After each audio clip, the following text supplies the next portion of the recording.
Greetings, Minecrafters, and welcome to another Minecraft discussion today here in the woods. And it's raining, and I actually knew that when I left the house. It's not like pouring, but I knew in the woods it wouldn't be that much, but it is so incredibly peaceful because obviously you have the canopy thing, you know. It's so incredible. I mean, it's already raining every day, and it's just the light rain is just, I can't even describe it in words. Anyway, okay. So my name is Kimberly Quinn, and I'm here to have a discussion with you today. I'm just so excited. And also I'm on the first bridge with the pretty rocks. I just fucking show all of you. It's just so beautiful. Okay, anyway. So what I want to talk to you today about, or with you today about, is fear and taking a vacay from it for a day. So here's the right out of the gate, right? The 12-step programs have some really good one-liners, and one of those is one day at a time, and that is brilliant. Whether you're in recovery or you're not, I personally believe we're all in recovery from something. You know, even if it's not an addicted household, we're all in recovery because why? We're all healing.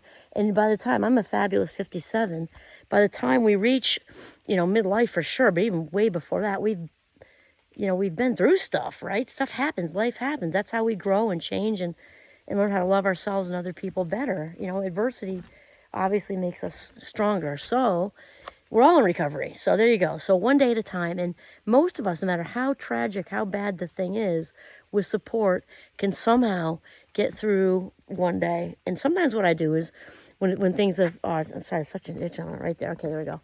Sometimes if things are incredibly challenging, which thankfully doesn't happen that often when it was something like huge and big.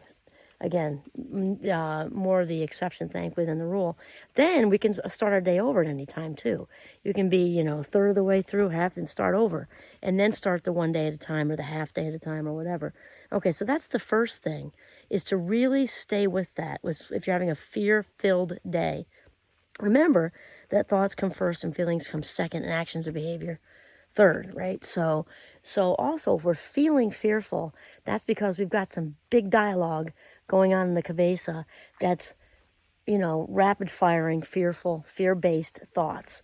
And then, of course, the brain likes patterns. So once it just keeps reinforcing. So we're going to get to this in a second about what to do.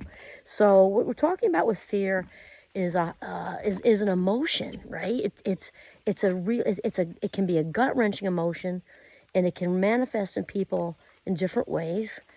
For me, it tends to be in the, I would say the stomach area, even more than the chest area, maybe a little bit of both, I guess. But we all know it's really, really not pleasant. And it has its advantages, because there are certain times where it's good to be afraid. You're approaching the edge of a cliff, you really weren't paying attention, all of a sudden it's like, okay, well, that's good. The rest of the time, it's often created. We create it because we know the emotion well, and we can jump straight to that by the scenarios we create in our minds. And even when something isn't seemingly as bad as we're making it out to be. And that's because fear is very primal, right? It's meant to keep us surviving and thriving, mostly surviving. So way back when, dinosaurs were roaming the earth, and, our ancestors were ducking into caves to watch out for saber-toothed tigers and things like that, that was enormously helpful to be afraid. Now, we get a little FOMO, we're left out of something that's going on, maybe, holiday party, we're left out of a friend's thing, maybe even if it's on accident. Now, thanks to social media, we're all too aware of all this. Where back in the day, you may not even have known you missed a party. And if you don't know about it, you obviously can't be all fearful about being left out of other things. And if you lost your friends, and if they like you, and fear, right? And now it's right up front and central. And, it makes things enormously personal, most days probably, right? So there's a social media thing. So this whole manifestation. So when we have these fear-based thoughts, they because the body and mind are so intimately connected, we then manifest it. Again, usually head area, chest area, and tummy area, usually. And others can break out in rashes and do all sorts of things. It just sort of depends on your own, your own mind-body connection. So what I am posing here, because sometimes when people say, Oh, my anxiety, my fear, because anxiety is really largely rooted in fear, right? That's what it's about. So, rather than do that, I really have to be less anxious. I really have to, have less fear in my life. That sounds so big and huge, like Mount Everest. It sounds just huge. Be less fearful forever. Okay, that's a lot to take on. Whereas if we can decide to take today, this day, to be free of fear, just to be free of fear. Choose it. Okay, so here's the thing. Here are the two biggies to have a, a day free of fear. Fear-free day, one day at a time. Okay, is to first of all be grateful. And it's not, we're not talking about, we're not being cheesy here. We're talking about neurologically speaking. Neurologically speaking, when we are grateful, really, truly grateful, we cannot be in fear. We cannot be in a place of fear because the brain can only do one thing at a time. Despite when people say, oh, I'm such a good multitasker. No, you're really not. Because the brain, neurologically speaking, can do exactly one thing at a time. That's it.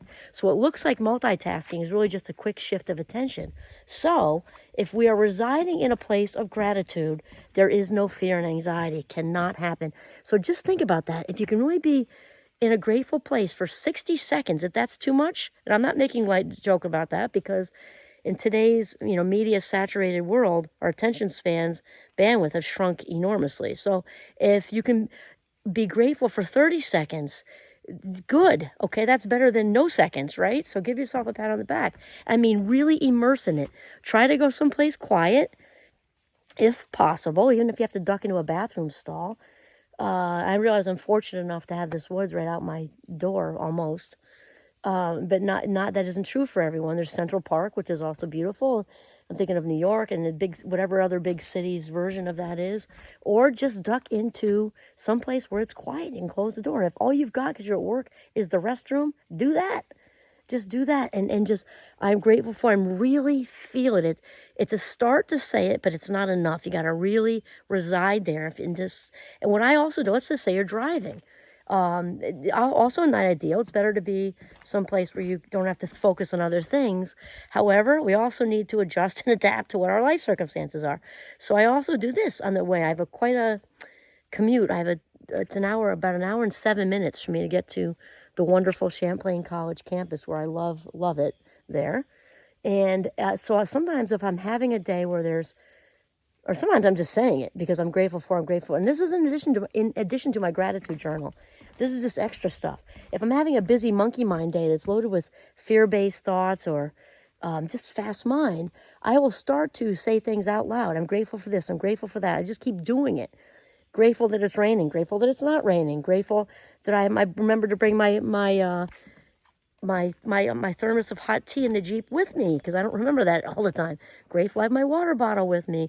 Grateful I have such a beautiful commute because I could be in, no offense to Newark, New Jersey or anything because there's probably lots of good stuff going on there, but I have the mountains to look at on my way into work, and I don't even call it work really. On my way into Champlain, and the beautiful leaves turning in the fall and the snow in the winter and all that stuff. I'm grateful for my health, all the big stuff, my eyesight. My youngest brother-in-law can't see. And whenever I do that gratitude, I kind of throw out a good vibe prayer for my youngest brother-in-law, Brendan, because that isn't his day. That isn't his day. His day is he can't see. Okay, spine working. Just keep it rolling. And when we keep, and the friends and family, and from big stuff to small stuff back to big stuff, medium stuff, just let your brain just thank you, thank you, thank you, thank you, thank you. All the way through. And then you can, at least you get, at the very least, a temporary break from your fear. Okay, now here's the next one. Gratitude, reside in gratitude. The next one to have a vacay from fear is to be intentional. And I cannot say enough about this.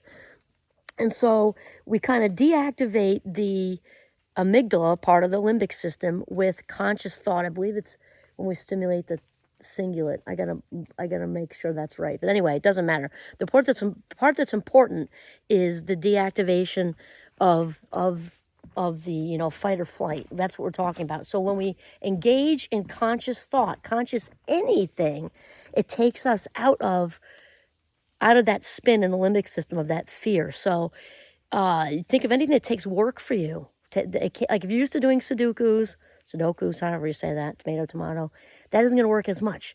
saying the present is backwards might help, okay, if you're having a real fearful minute. Also, counting back from 1,000 by sevens. Try that for a while, and then the brain will catch on pretty quickly. And okay, that's a small thing. That's like an immediate, in the moment, literally in the moment thing, which can help a lot if you're having a real fearful thing going on in that minute. And then big intentions, as far as be intentional with your whole day, what you decide to do next. If you're having a fearful day, it's probably not good to just be in a situation that just allows you to think too much. So go figure out something to do that's maybe productive. That's maybe productive and get you, might be a great time to organize a closet, a great time to clean out your desk at work. Something that takes planning and moving around. Also engage with people. Definitely go do something for somebody. That's right up there, at the top of the list. Get out of your head and go do something for somebody. So be intentional with every move, okay? So, recap. In order to take a break from fear, one day at a time, or half day at a time, or an hour at a time, if that's what your day is like. Reside in gratitude and be intentional. All right. Have a mindful, fear-free day. This is Kimberly Quinn signing off from the beautiful Northern Vermont with little G.